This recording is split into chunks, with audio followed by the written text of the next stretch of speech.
They're live. Okay, what are they gonna do about it now? Joe, I don't have a join option on mine. To join the meeting. You don't have the option on there to join? No, Really, I'm on my iPad though, the laptop didn't work, so that's fine. Did we take care of that one? One we had a I'll problem. let me try to go back into it. Did you guys join the meeting? Yes. She got it. I'm going with that. We're on top of that. Is everybody present? Yes. Yes. Bill and Chris Nicolia are on conference call. Okay. I'm on a call. All right, we're gonna rock this, guys. You guys ready? Is now exiting. I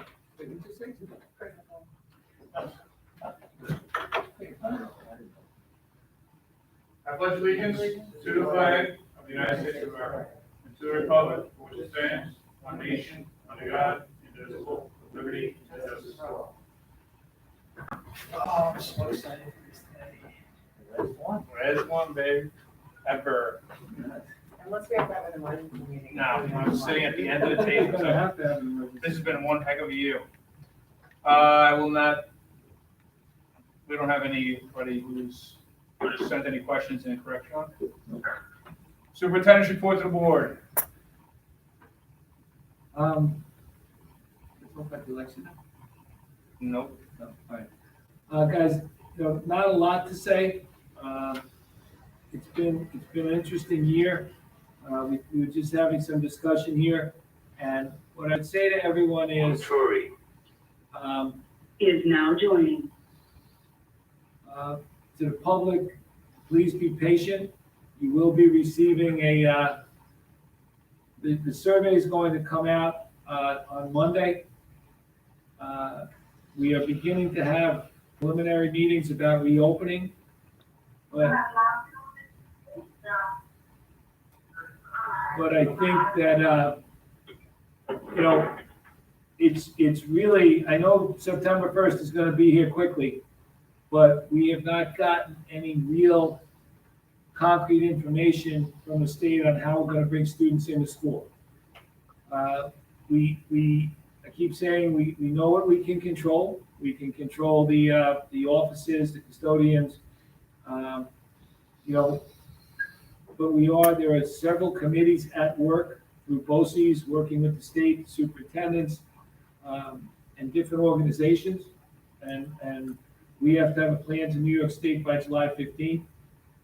I'm meeting with a group tomorrow. I'm going to meet with the PTA people next week. We will be inviting some members of the community who have expressed interest in being part of the committee later next week. I have homework tonight from my committee. And ladies and gentlemen, all I'm going to say is please be patient. Kids belong in school. We want them back in school. And there's an awful lot of unknown and an awful lot of conjecture right now. So I think it's been a long 3.5 months, and everybody needs to take a collective deep breath. And as July unfolds, we will get our marching orders for what the fall is going to look like. I am excited to announce that on Friday we will have our parade around the campus with some photo ops for our senior class to celebrate. We've had some great celebrations at our elementary schools, and at the high school we've had various celebrations. Middle school has a virtual graduation or a virtual moving up ceremony. But we've had people in and out. It's nice to see the kids in the buildings. We will have on Monday the 22nd, we're going to have a drive around town where parents will be driving their seniors past all 6 of our schools with a photo op at the end. And then, stay tuned. We know the governor has put some tight restrictions on us, and we are finalizing the details. And all I say to the seniors and their parents, June 25th is going to be a very busy day here. It's going to take all day. But we have, from the beginning, said we want our we want our students to have that chance to have a live graduation. But ladies and gentlemen, we are going to adhere to whatever regulations the governor has. By all means, if you'd like to see bigger groups, voice your opinions to your elected officials, especially the governor. But Mr. Bernard has worked very hard with his administrative team, Mr. Seifert and Mrs. DeVersa, and we will be unveiling on Friday, a Friday evening, a plan. I'm going to move my call from tomorrow to Friday. We will be unveiling a plan that will be adaptable if the governor gives us a little more leeway. We can't put the district at any sort of risk of liability, but we are planning on giving our students a chance to walk across the bridge and head off into adulthood. So that's the superintendent's report. Thank you. All right. Certified personnel. Be resolved that upon the recommendation of the superintendent of schools, the Board of Education approves the resignations, terminations, leaves of absence, position abolitions, employment appointments, tenure appointments, and salary changes in accordance with applicable provisions of education law and civil service law, as cited in the certified personnel attachments. Can I get a motion? Motion. Discussion. Second. Can I ask, is Mr. Restivo, this in-district suspension coordinator, has he done that before? I don't think I've noticed that before. Okay. Yep. Thank you.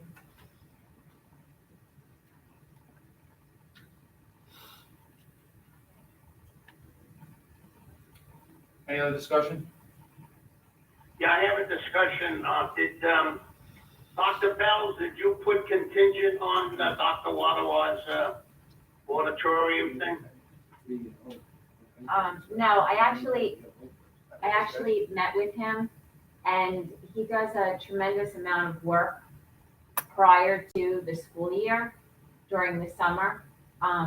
He does things such as he sets up the calendar, he works on the lighting. This year we ordered new curtains apparently, and he has to oversee that. The maintenance and the inventory, I believe that it's scheduled to have the floors painted. So I went through all the different things that he does. So he starts July 1. Thank you. You're welcome. Any other discussion? All in favor? Aye. Aye. Aye. Guys, the good news is, and before I announce the teachers got tenure, we've been trying to make accommodations for the senior class, and we've talked about their prom being a reunion prom when they're ready and when it's allowed. We're going to sign yearbooks the day after Thanksgiving, and we're also next year, I think we're going to do a couple of special things where when we can finally bring people back to these meetings, the retirees deserve a proper send-off. I'm not going to read their names now because they weren't given the warning, but we did have several retirees this year who have collectively given over 200 years to the district. And so I want to just say that we will be honoring them when the time comes. But it gives me great pride right now to announce 4 names. Jillian Kuhn, special education teacher over at the middle school. Jillian is a hardworking woman, and I'm very proud to have her. Giovanna Ruggiero is over at the high school. She does the orchestra, and she stepped in, had some big shoes to fill, and she has done a great job.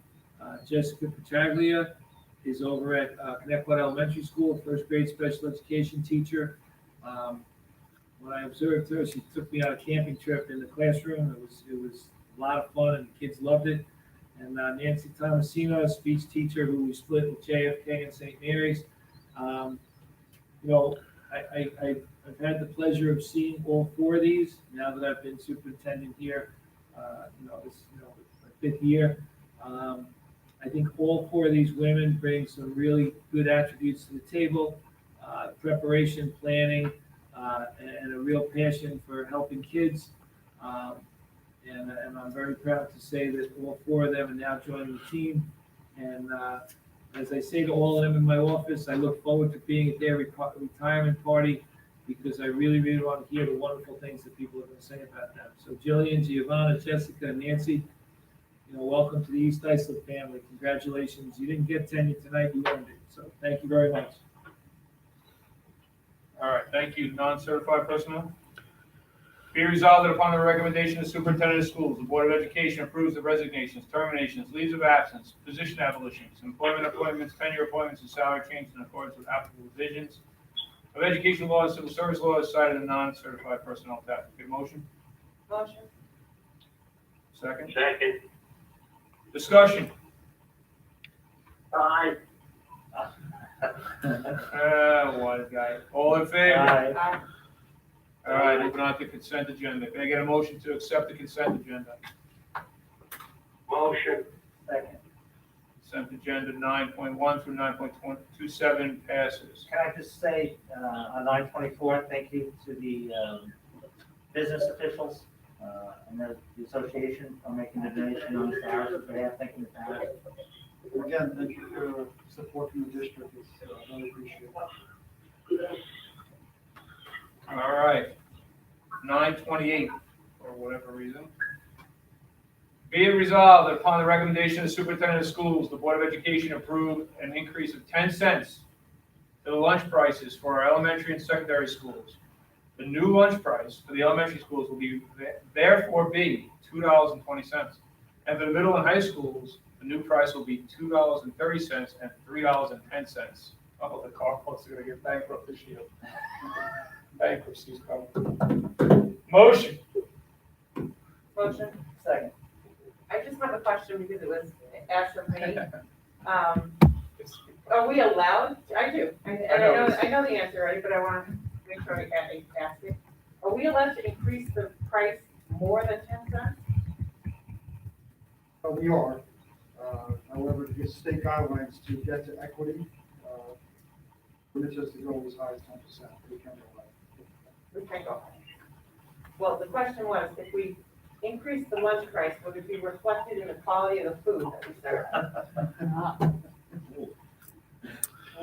That was a direct question from one of the community members. That was perfect. Never thought of that. No, because we have the same vendor, correct? Well, not so much the same vendor, but the same dietary guidelines from the government that we have to fulfill. So based upon those guidelines and the price per meal, I would imagine that the quality would stay the same. Okay, so we can't do a premium lunch for people like in Uber Eats? That was exactly what the person asked me. We would have to stay with the We would have guidelines. to stay within the guidelines, they couldn't, and if it was outside food, they had to do it themselves.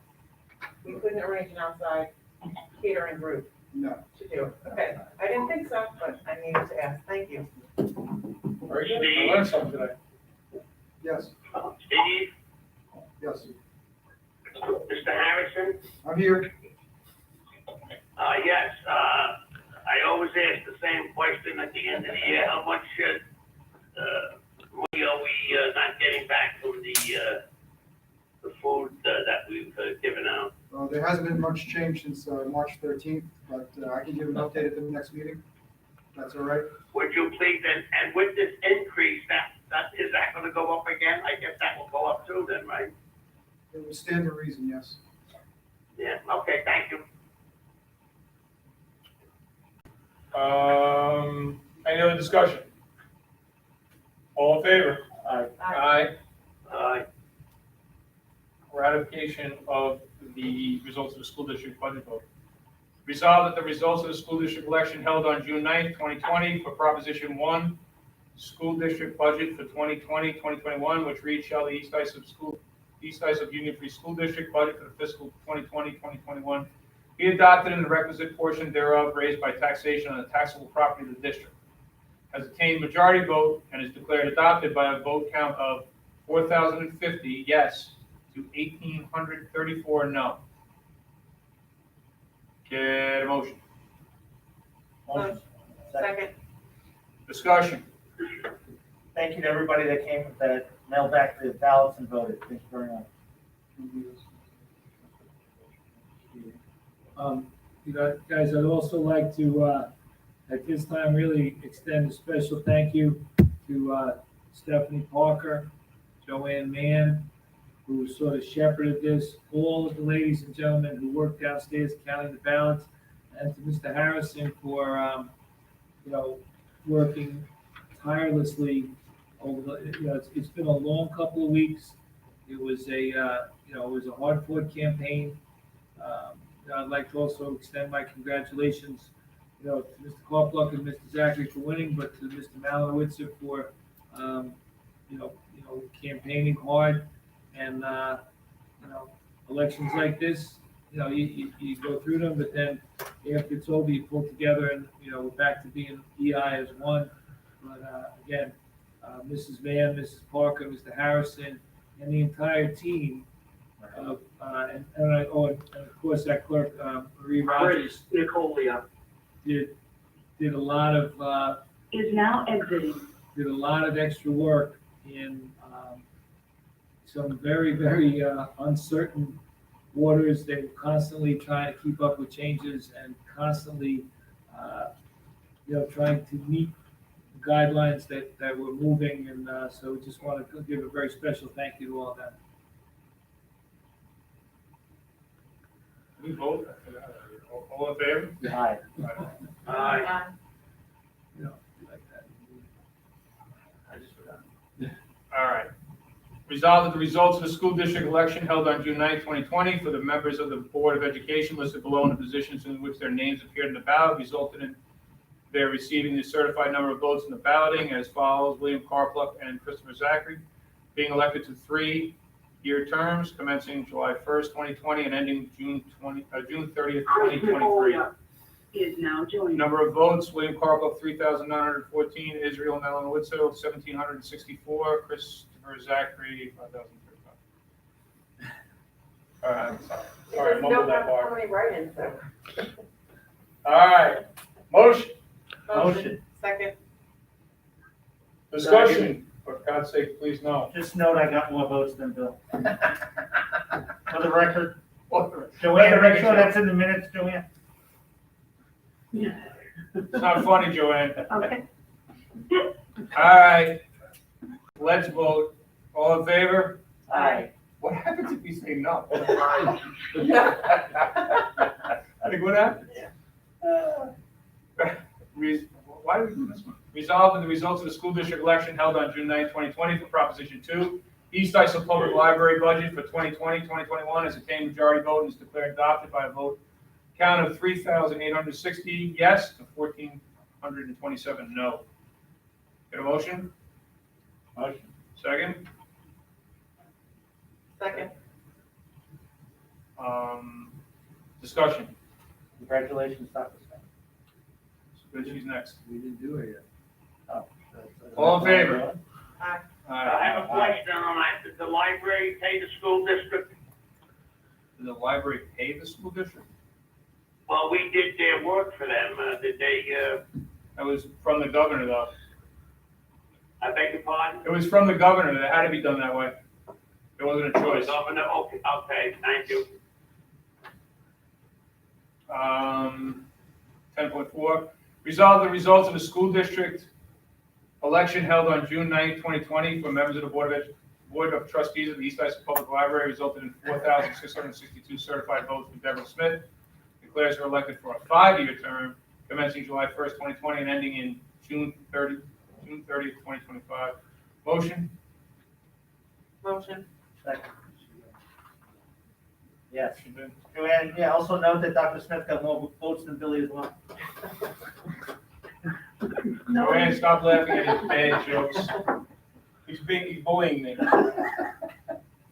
Discussion, oh my God, all in favor? Aye. Aye. Aye. Now pay attention, everybody. Aye. To Phil Montori. Part of the meeting. Under old business. How'd you know? I'd like to, excuse me? How'd you know it's old business? That has to be, well, first of all, I'd like to congratulate my fellow board members for winning. Also, with the old business, I took a trip around the fields at the high school, with the mask on, no good. But I went into the, locker rooms, I went into the music suites, I did the fields, outstanding. I don't understand why we don't put out some more pictures and let the people see what's really going on back there. It is really something to look at. So I hope that the board looks into some type of, put it on Facebook or whatever we can do. It is outstanding, and they're working, digitally, to really do a great job back there. And again, I really think that the people in the community should see more of it. And Phil, just to piggyback, Newsday was here. They hopefully do a story. One of the things though, and we're stressing, we still, the people really can't go into the construction area yet. We're looking to reopen the property after graduation. We want to try to keep the property, with all the construction going on, you're gonna start to see the red roofs going on the elementary schools tomorrow, starting at JFK. But the plan is, probably, early to mid-July, we're gonna start to publicize it a little more. The problem is, people are certainly driving by the logo that was donated by FTK. A lot of pictures being taken over there. But, we still can't let the people onto it. But, we're gonna have some drone videos, some before and after shots. And, we want to start putting the locker room and the music suite a little bit back together again, because it's been, it's gutted right now.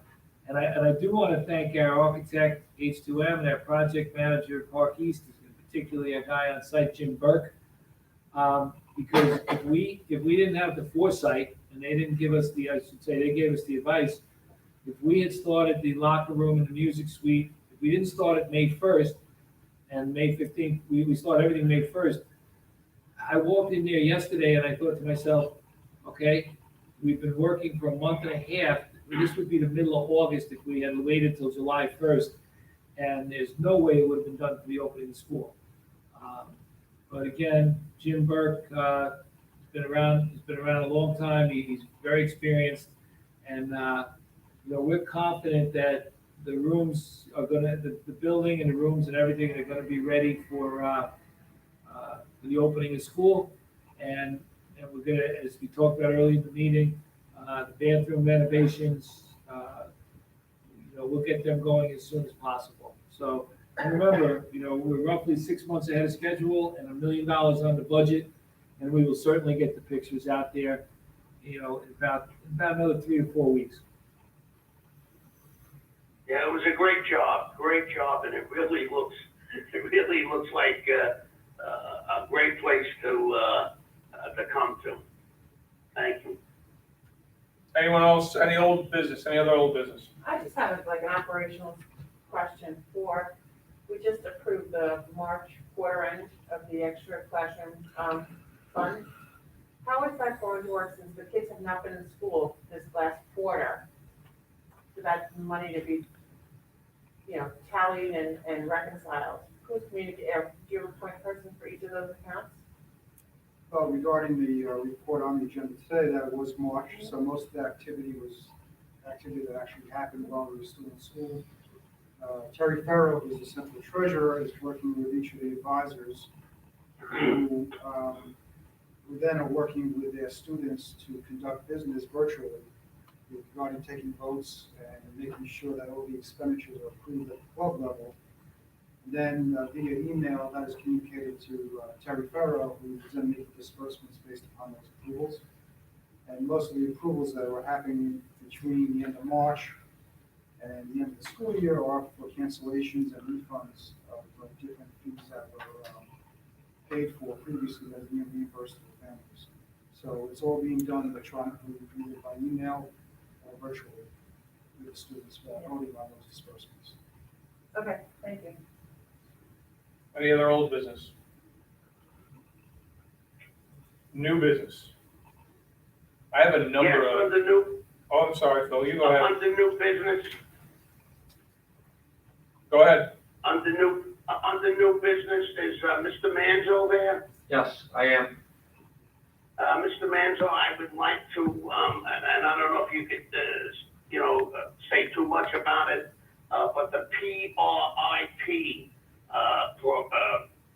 improvement plan, what I don't understand is it says here for the last 2 years, JFK and the middle school have been below standard.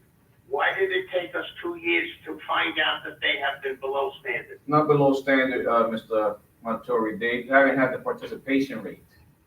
And then what happens is they break it down further by subgroups. In the New York State Well, assessment. then why are we going to send why are we sending people upstate, to have a, what do they call it, to prepare a participation rate? We're not sending anyone to state. That's being done here in district. It's actually already completed, and we sent a copy of the drafts to the board to review. It only came today, though. Right, or no, was it last week? Friday, Yeah, last Friday. Okay, so in other words, because of the opt-out program, this is why we're below, not below, but I mean, JFK has to go through this improvement plan? But basically, it's an improvement plan on how we're gonna try to encourage more students to participate in state assessment. That's really what the plan is about at this point, for both JFK and the middle school. And the middle school, and then the middle school has this TSI. Could you just give me a background of what that is? At the middle school, we have, they did not make the state assessment, almost like the yearly progress by subgroups. So there's a subgroup within that school that did not make the proper growth for that academic year, for the last 2 years, actually. So for the last 2 years, these students haven't been making the grade, and now we have to look into it. Why didn't we look into it the first year? Mr. Montour, it's Or not, was it every 2 years we go over this? I'm It's just not- asking. it's not the same group of kids, because kids move in and out of the district. However, when they take that test at that moment in time, that score stays with us. Okay, so these kids might not be in our school anymore, is that what you're saying? That's correct. Okay, so now next year, we should see an increase because we're participating in these programs now? Well, we hope that we get a higher participation rate, which would help diminish the number of students that may not do well in the subgroup. But in addition to that, we are providing after-school extra help for students to help increase their or enrich their experience here to be able to perform better when they do take the exam. Right, because we want to be removed from the New York State list as a TSI school district, right? That's correct. That's our goal, And, right? and in order to do that, we have to make sure that subgroup meets with success, in addition to not adding additional subgroups to the plan. Okay, thank you. Okay, good. Thank you very much. Thank you. You're welcome. I have just a number of quick things, hopefully. First of all, Joanne and Chris and Phil, can you guys hang on after the meeting? We have to talk about John's evaluation. All right? No, I'm not. Yes, please. I'm not staying on. Please. Paul, I think, is in charge of this. We talked briefly a couple months ago about like class messaging systems, and you had said there was an issue with Remind and privacy and all. Have we moved, like, have we tried to figure out what we're gonna do with respect to that? Well, we have to get together with Rich and go over some of the approved technology in the law, at Law 2D, to make sure that we're not violating privacy. So those are. But we are looking into doing something like that? Correct. I think we lost Remind early on with the pandemic because we didn't subscribe for it properly. Mhm. And that was one of the reasons why we had to Okay. stop using it. But we're gonna have something in place before the school year starts, we think? We will have the conversation about it, yes. I think this is John. when are we gonna open at least the stadium and the track to the public? We have an idea behind that? Yeah, right now with, we're almost done with, construction over by the field. They just put in new grass. As you can see, it's starting to grow. We're really targeting graduation for the 25th, so we're looking for, right after graduation. We feel if we keep between the construction that's going on at some of the elementary schools, the roofs and whatnot, the 27th is a good time, because we don't want to put a lot of people into the bleachers and into the stands. We want to do our best to preserve it, for the folks that are coming to graduation. And then, so the target date, unless it rains, would be Saturday, the 27th. Okay. Now, the other question is, in the summers, for years and years in the past, we've had student athletes here. Do we have a plan yet of how we're gonna start that up or reopen our buildings for fall sports, field hockey, soccer, football, all those fall sports? I actually spoke to Mr. Estivo this morning. We're waiting for guidance from Section 11 as to what, I know the governor had made reference to certain sports being allowed. So over the next, we have 2 weeks till the 20, we have, 10 days till the 27th.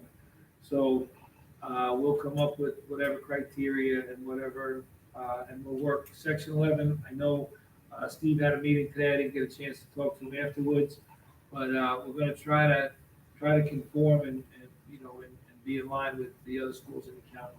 So we'll have guidelines and rules for that.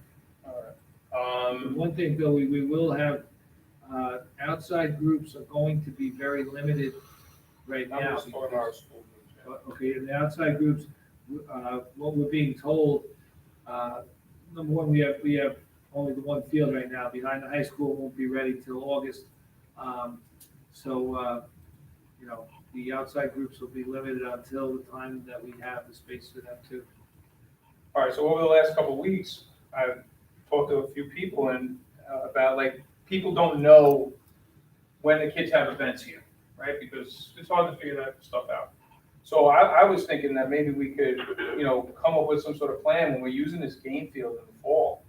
That every Friday night that we have a game on the game field. Be it field hockey. If field hockey has a game at 4:30 on a Friday, why can't we make it a 6 o'clock game? So that everybody in town knows 6 o'clock on Friday night, you can go up to the field and there'll be something going on. Soccer, field hockey, something. Volleyball. Well, yeah, not volleyball, but something at least that people will know, and they can just drive up and come to the game. Is that something that is possible? Absolutely, and Mr. Steve will work with Section 11. He did a great job last year. We had, I think, 98% of our varsity games were played on the stadium field, which was great. And I always say field hockey was the first game played on that field, which was, I thought, a great step forward for us. He will work with Section 11. I just think it would be nice to have something every Friday night at 6 o'clock. I don't know if people have noticed, but the light poles, the bases for the light poles are in. And that was something that before the pandemic, we had begun to speak about. Folks at Section 11, the folks at Section 11, we have some deep East Islip roots over there. So ultimately, what we would like to see is, and the reason that I think the board committed to this, it's very hard for parents sometimes to make 4 o'clock games.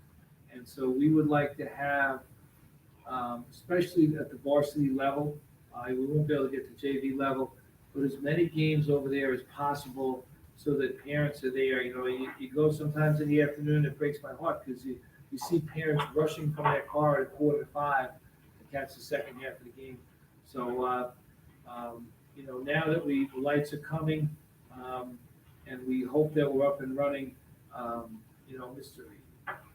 this year is going to be interesting in the fall, but that is the ultimate goal, is to play as many games over there as possible to make it easier for parents to get there. All right, now, I know this one is something that you and I don't agree with. What's that? Can I just piggyback that for a second? Is there a master sports schedule that somebody can just go and see? Because when I would try to see if there was a game on or somebody was playing that night. To navigate the section website was not the easiest thing. Can't the district have a master sports schedule? I could go and just see who's playing tonight, what sports?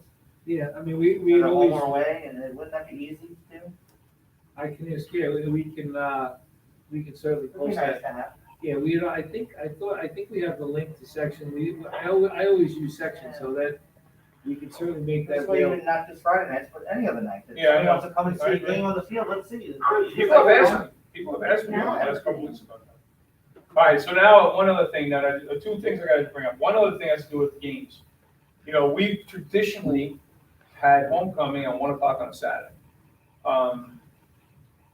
Now that we have this new field, and we don't do the traditional homecoming events like we used to, there's no dance, there's no, float per se kind of thing.